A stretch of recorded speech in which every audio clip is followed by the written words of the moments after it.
Doctor Baba Saheb Ambedkar open university.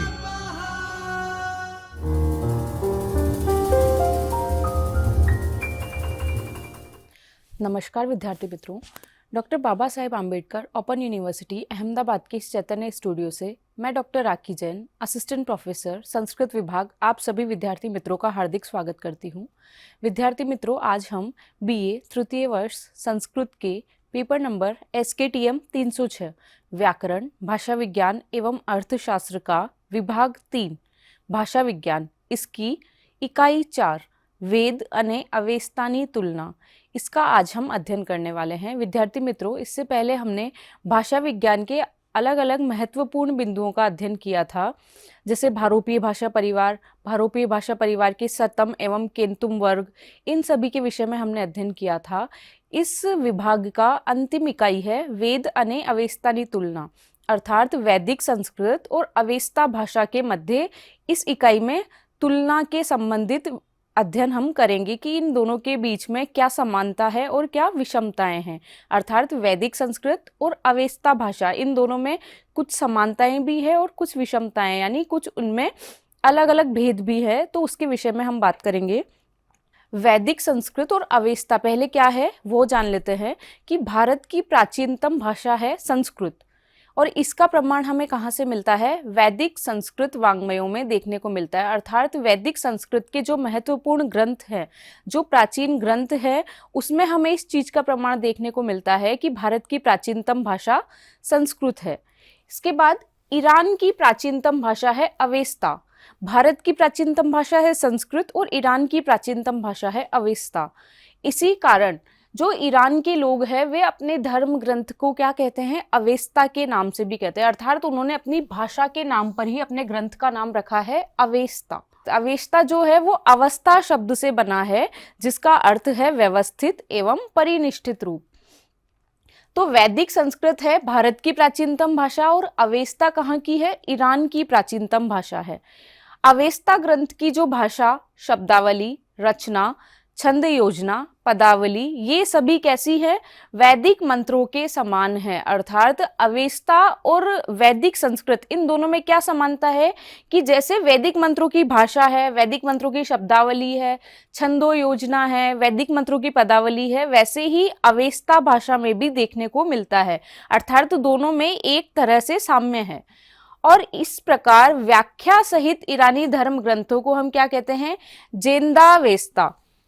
जेंदावेस्ता इनको, अर्थात इसमें अवेस्ता को और वैदिक संस्कृत, इन दोनों को मिलाकर क्या कह दिया? जेंदावेस्ता। तो जो ईरानी धर्म ग्रंथ है जो व्याख्या के साथ कहे गए हैं, उन सभी को हम कहते हैं जेंदावेस्ता। तो इस इकाई में हम पढ़ने वाले हैं वैदिक संस्कृत एवं अवेस्ता के दोनों के मध्य में तुलनात्मक अध्ययन। तो वैदिक संस्कृत है भारत की प्राचीनतम भाषा और अवेस्ता है ईरान की प्राचीनतम भाषा। दोनों में एक तरह से साम्य भी देखने को मिलता है और विषमताएं भी देखने को मिलती है। अब वैदिक संस्कृत जो है वो कहाँ से आई, वैदिक संस्कृत में क्या क्या है, इसके बारे में बताया गया है कि वैदिक संस्कृत में निहित वेद जो शब्द है वो किससे बना है? विद धातु से बना है। विद धातु में घय प्रत्यय जोड़ने से वेद शब्द की उत्पत्ति होती है, जिसका अर्थ होता है ज्ञान प्राप्त करना। वेद शब्द का अर्थ है ज्ञान प्राप्त करना। वेद 4 प्रकार के कहे गए हैं, ऋग्वेद, यजुर्वेद, सामवेद और अथर्ववेद। 4 प्रकार के वेद है और इन वेदों के 6 अंग है: शिक्षा, कल्प, व्याकरण, निरुक्त, छंद और ज्योतिष। ये 6 अंग वेद रूपी पुरुष के, यानी वेद को एक पुरुष के रूप में कल्पना की गई है। और जैसे पुरुष के अलग अलग अंग होते हैं, जैसे आंख, कान, नाक इत्यादि, इसी प्रकार वेद के 6 अंग बताए गए हैं: शिक्षा, कल्प, व्याकरण, निरुक्त, छंद और ज्योतिष। और वेदों के बाद पुराणों की रचना हुई और पुराणों के बाद उपपुराण, ब्राह्मण, आरण्यक व उपनिषद ग्रंथों की रचना हुई। अर्थात वेद, उपनिषद, आरण्यक, ब्राह्मण, पुराण, ये सभी वैदिक संस्कृत में समाहित किए गए हैं। वैदिक संस्कृत में इन सभी का समावेश किया गया है। तो इससे पता चलता है कि जो हमारी संस्कृत भाषा है वो वेदों के काल से चली आ रही है, तो कितनी प्राचीन भाषा है। पुराणों की यहाँ पर बात हुई है तो पुराण है 18 मुख्य पुराण कहे गए हैं: मत्स्य पुराण, मार्कंडेय पुराण, भविष्य पुराण, भागवत पुराण, ब्रह्म पुराण, ब्रह्म वैवर्त पुराण, ब्रह्मांड पुराण, वामन पुराण, वायु पुराण, वराह पुराण, विष्णु पुराण, अग्नि पुराण, नारद पुराण, पद्म पुराण, लिंग पुराण, कूर्म पुराण, स्कंद पुराण और अंतिम है गरुड़ पुराण। ये 18 प्रकार के पुराण जो हैं वो 18 मुख्य पुराण कहे गए हैं और 18 ही उप पुराण कहे गए हैं। तो ये 18 जो मुख्य पुराण हैं ये यहाँ पर बताए गए हैं। अब आता है कि वैदिक संस्कृत और अवेस्ता इन दोनों में क्या क्या अंतर कहे गए हैं, क्या क्या अंतर पाए जाते हैं, अर्थात इनकी भाषाओं में क्या क्या अंतर है, स्वरों में क्या अंतर है, व्यंजन में क्या अंतर है, इन सभी का अध्ययन यहाँ पर किया जा रहा है। संस्कृत व अवेस्ता दोनों में पहला अंतर है कि दोनों की स्वर मात्राओं में अंतर है। स्वर मात्राएं जैसे स्वर हैं ए, आ, ई इत्यादि जितने भी स्वर है उन स्वरों की मात्राओं में संस्कृत और अवेस्ता के बीच में थोड़ा अंतर पाया जाता है। एक उदाहरण यहाँ पर दिया गया है। संस्कृत में बोलते हैं अथ, संस्कृत में होता है अथ शब्द, जिसको अवेस्ता में कहते हैं, अवेस्ता में अथा के नाम से कहते हैं। यहाँ पर अथ में सिर्फ अकार है और अथा में आकार है। तो दोनों का जो स्वर है, यहाँ पर ए स्वर है और यहाँ पर आ स्वर है, तो स्वर मात्राओं में यहाँ पर क्या है, भिन्नता है, लेकिन दोनों का अर्थ सेम है, अथ और अथा। तो संस्कृत और अवेस्ता में सबसे पहला अंतर है कि ये दोनों की स्वर मात्राएं भिन्न भिन्न है। दूसरा है दोनों में स्वर समुदाय में थोड़ा अंतर है। अवेस्ता में स्वर समुदाय का अधिक प्रयोग होता है और संस्कृत में स्वर समुदाय का कम प्रयोग होता है। यहाँ पर संस्कृत में आ, ओ, ए, औ इनके स्थान पर अय, औ, आय और आओ आदेश होता है। यह अ, ओ, ए, औ, अय, औ, आय, आओ ये अयादि संधि का सूत्र है। एचो अय वायाव, एचो अय वायाव में अ के स्थान पर अय, ओ के स्थान पर औ, आई के स्थान पर आय और औ के स्थान पर आओ आदेश होता है और संस्कृत में री के स्थान पर अर आदेश हो जाता है। तो इसमें मूल रूप से यहाँ कहना चाह रहे हैं कि स्वर समुदायों में थोड़ा अंतर है। जैसे अवेस्ता में स्वरों का प्रयोग अधिक होता है, लेकिन संस्कृत में स्वरों के स्थान पर कुछ आदेश कर दिए जाते हैं, कुछ नियम बताए गए हैं व्याकरण संबंधी, उन नियमों से उनके स्थान पर अलग अलग आदेश कर दिए जाते हैं स्वरों के स्थान पर। इसके बाद तीसरा अंतर है वैदिक संस्कृत में क, त, प के स्थान पर अवेस्ता में ख, थ, फ आदेश होता है। क के स्थान पर ख आदेश, त के स्थान पर थ आदेश और प के स्थान पर फ आदेश होता है। अर्थात वैदिक संस्कृत में जहां पर क का प्रयोग होता है वहां अवेस्ता में ख का प्रयोग होता है, यानी क के स्थान पर ख आदेश होता है, त के स्थान पर थ, प के स्थान पर फ, यानी अपने ही वर्ण का दूसरा वर्ण यहाँ पर हो जाता है। उदाहरण है संस्कृत में क्रतुः शब्द है और अवेस्ता में उसको बोलते हैं खलुष। तो क के स्थान पर यहाँ पर ख आदेश हो रहा है, क्रतुः के स्थान पर खलुष। अवेस्ता में क्या शब्द का प्रयोग होता है, खलुष शब्द का। और जो बाकी जो शब्दों में परिवर्तन हुआ है वो अवेस्ता के अलग नियमों से परिवर्तन हुआ है, लेकिन मूल रूप से हमको यहाँ पर यह देखना है कि क के स्थान पर यहाँ पर किसका प्रयोग किया गया है, ख का प्रयोग किया गया है। इसी प्रकार सत्य शब्द है, सत्य को अवेस्ता में बोलते हैं हयिथ्यो। यहाँ पर त के स्थान पर थ आदेश हो रहा है, आधा त है तो आधा थ यहाँ पर प्रयुक्त किया गया है, त के स्थान पर थ आदेश। तीसरा है स्वप्नम, यहाँ पर प है, स्वप्नम का प, और इसको कहते हैं अवेस्ता में हुअफनम। हुअफनम में यहाँ पर फ शब्द का प्रयोग किया गया है, तो प के स्थान पर फ का प्रयोग किया गया है।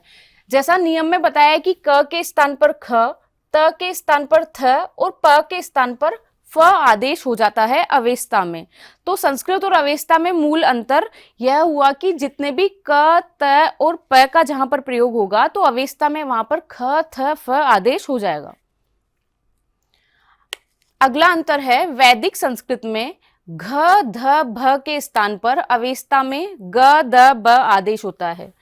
घ के स्थान पर ग आदेश, ध के स्थान पर द आदेश और भ के स्थान पर ब आदेश, यानी इनसे पहले वाला वर्ण हो जाएगा। घ से पहले का वर्ण है ग, ध से पहले का वर्ण है द और भ से पहले का वर्ण है ब।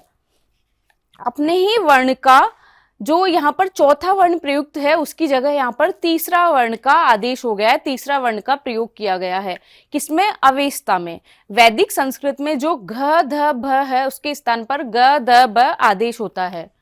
उदाहरण के रूप में यहाँ पर दिया गया है, संस्कृत में एक शब्द है बंगा, जिसको अवेस्ता में करते हैं बंगा, तो घ के स्थान पर यहाँ पर ग आदेश हुआ है। दूसरा है धारयत, धारयत को अवेस्ता में लिखते हैं दारयत, तो ध के स्थान पर द आदेश हुआ है, यहाँ पर घ के स्थान पर ग आदेश हुआ है, और भूमि भ के स्थान पर यहाँ पर ब आदेश किया गया है। तो संस्कृत में जहां पर घ ध भ इनके स्थान पर ग द और ब आदेश किए गए हैं, तो अपने ही वर्ग का तीसरा यहाँ पर वर्ण प्रयुक्त किया गया है। चौथे के स्थान पर तीसरा वर्ण प्रयुक्त किया गया है, यहाँ पर पहले के स्थान पर दूसरा वर्ण प्रयुक्त किया गया था।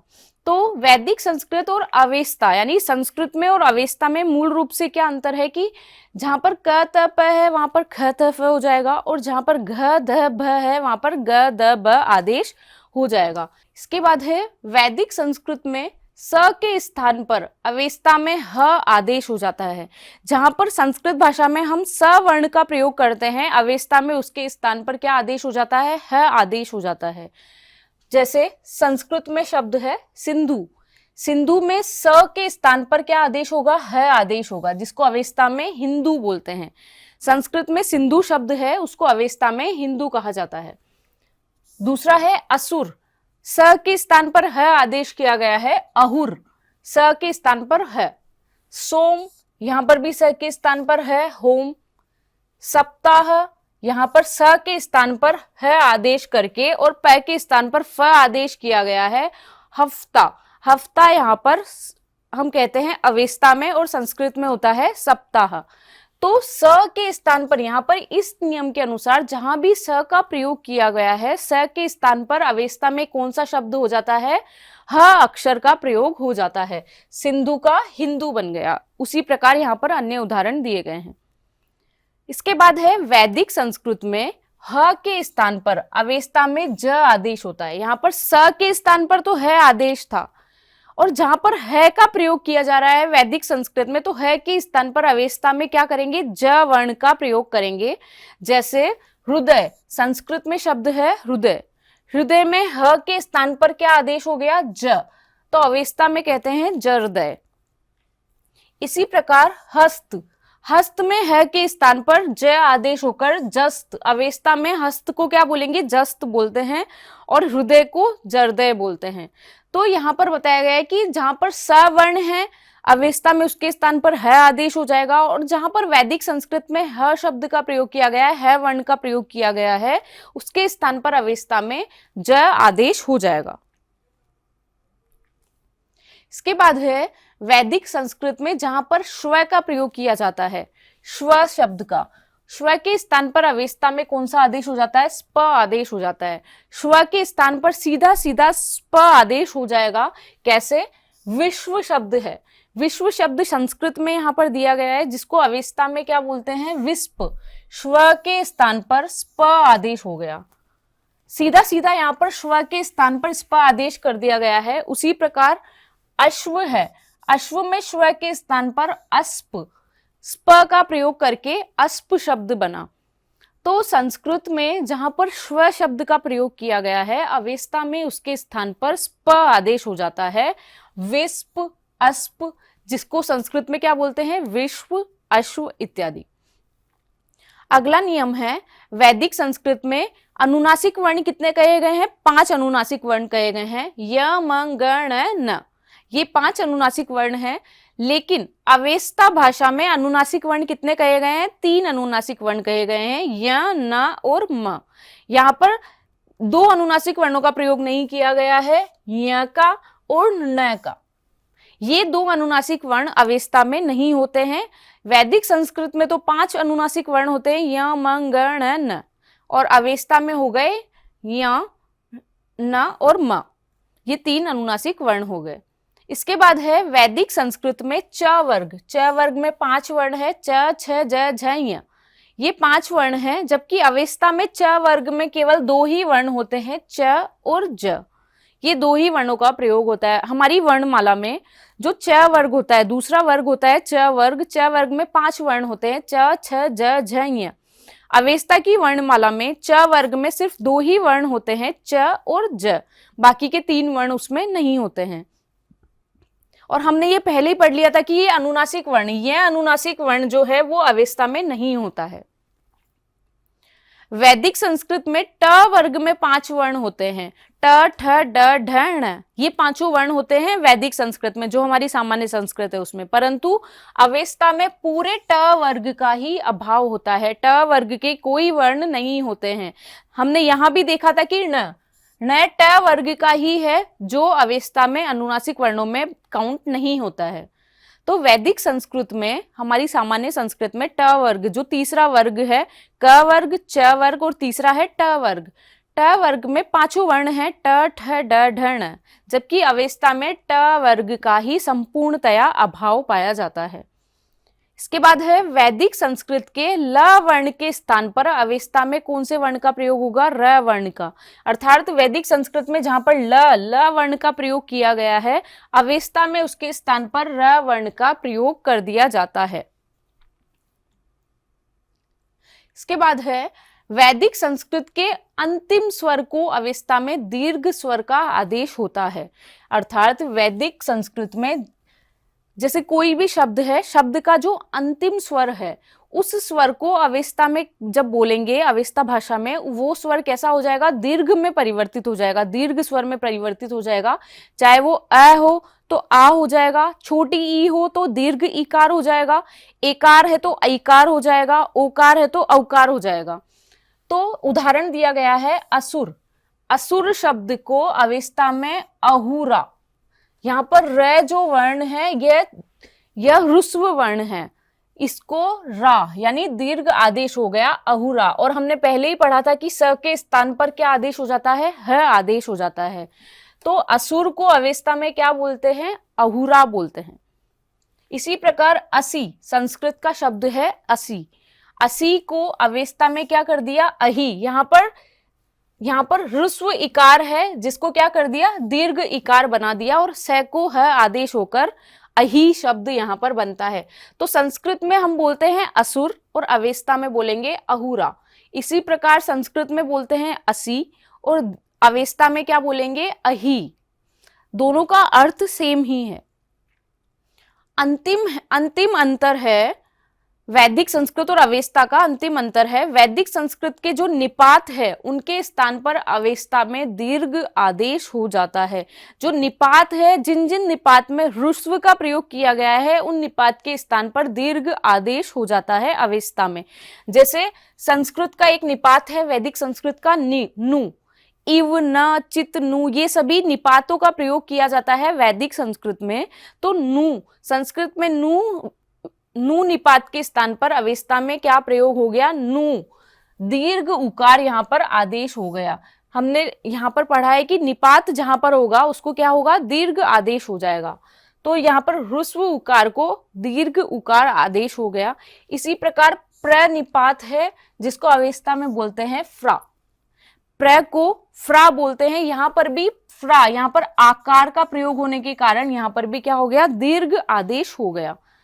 तो संस्कृत और अवेस्ता में बहुत ज्यादा अंतर नहीं है, लेकिन कुछ कुछ इसके व्याकरण संबंधी कुछ नियम है जिनको हमने पढ़ा, स्वर संबंधी, व्यंजन संबंधी, कि किन किन में किस किस प्रकार से परिवर्तन होगा और अवेस्ता में हम कैसे प्रयोग करते हैं, इन सभी के बारे में हमने पढ़ा। तो विद्यार्थी मित्रों, वैदिक संस्कृत और अवेस्ता भाषा दोनों लगभग समान रूप से एक दूसरे से कुछ कुछ समानताएं रखती है और कुछ कुछ विषमताएं रखती है। आज हमने इनकी विषमताओं के विषय में अध्ययन किया। आगे कुछ नए विषय के साथ मिलेंगे, तब तक के लिए धन्यवाद।